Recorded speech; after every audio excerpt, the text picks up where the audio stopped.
Hey guys, this is Matt Core from ControlPaint.com. I want to thank you for supporting the site by buying this premium series. And this series is going to be the first to date that does not have any actual drawing. This is really more of a lecture, but in my opinion, it's a very interesting story.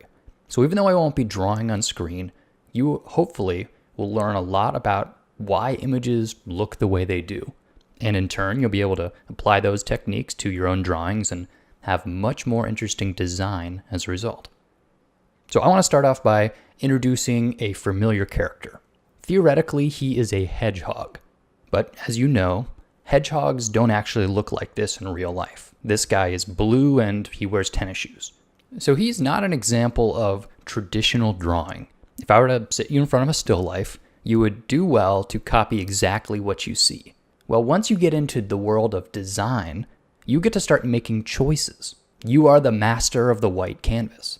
So if when this original game was made and Sonic looked like an actual hedgehog, it wouldn't have been nearly as successful. Because if I shrink down a picture of an actual hedgehog, the result is sort of a brown blob.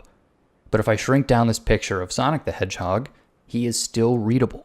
I've simplified his colors here to sort of flat individual colors, but he's still Sonic. And that's an example of great design, because you as the artist are a storyteller. And in this series, we're going to talk a bit about those choices that you're going to be constantly making to help make your story more clear.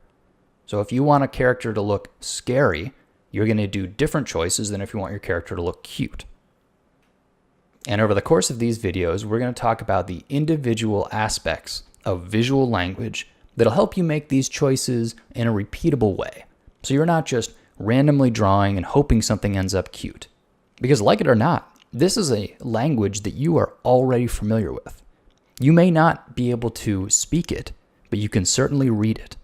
Because when you look at Sonic, you know that he runs fast.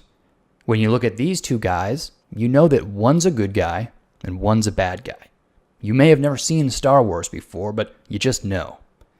So we're going to decode what makes the character on the left a good guy and the character on the right a bad guy.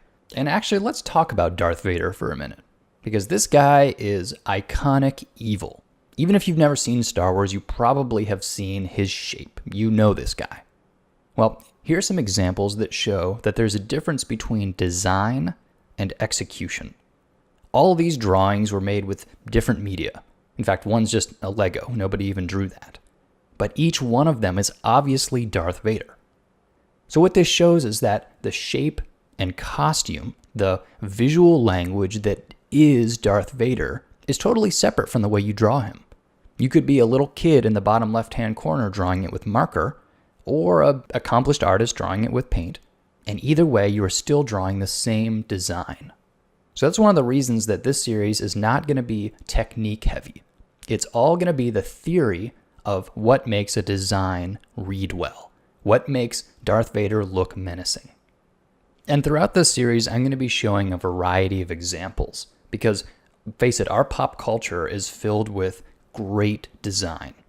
And I'm not going to limit myself to any one particular style, though I am going to come back to cartoon characters a whole lot, because cartoons are a great example of design at its most clear, because they don't have much to work with, so they have to say a lot with a little.